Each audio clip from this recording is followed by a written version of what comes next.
रहा update news. PCOD जनजागृती शिबिर हाजी उस्मान आणि हाजराबाई मुंडिया कनिष्ठ महाविद्यालयात यशस्वीरित्या संपन्न।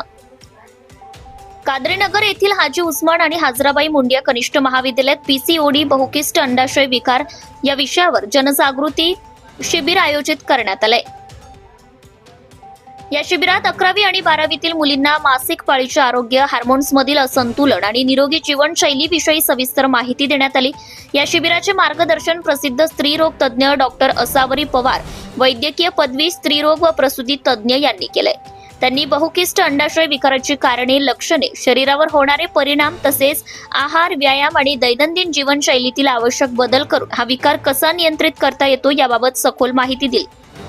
वाढत्या तरुणींमध्ये या आजाराचं वाढतं प्रमाण लक्षात घेता हा विषय अत्यंत महत्त्वाचा असल्याचं त्यांनी सांगितलंय।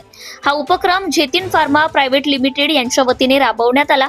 या उपक्रमाचं नियोजन, उत्पादन, व्यवस्थापन प्रमुख शारमिन शेख आणि विक्री प्रतिनिधी रंगरेज रिजवान यांच्या नेतृत्वाखाली करण्यात आले।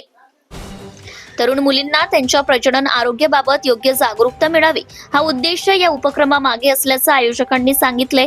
महाविद्यालयाच्या प्रशासनाने शिबिरासाठी पूर्ण सहकार्य केले, त्यामुळे संपूर्ण कार्यक्रम शिस्तबद्ध, सुबक आणि प्रभावी पद्धतीने पार पडलाय।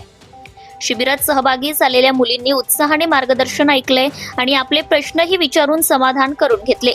तरुण मुलींना त्यांच्या आरोग्याबाबत जागरूक करण्याच्या दिशेने हे शिबिर अत्यंत उपयुक्त, शैक्षणिक आणि प्रभावी ठरले अशी प्रतिक्रिया शिक्षक व उपस्थित मान्यवरांनी व्यक्त केली। Bureau report Murad Patel.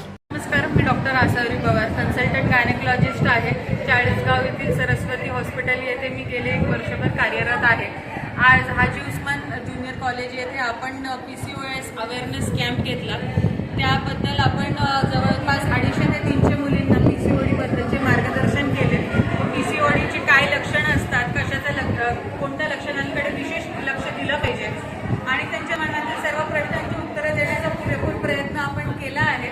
आणि आता अशी आशा करते की इथून पुढे जरी कोणाला काही PCODचा त्रास असला तरी त्यांना तो काही फार मोठा आजार वाटणार नाही, पण एक छोटीसा प्रॉब्लेम आहे जो की लाईफस्टाईल मॉडिफिकेशन्स आणि थोडे खाण्यातले आणि व्यायामाने बदल करून तो आजार आपण कसा नियंत्रणात ठेवू याबद्दल सर्वांना माहिती कळाली असावी।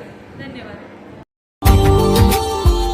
Subscribe now and press the bell icon. Never miss an update.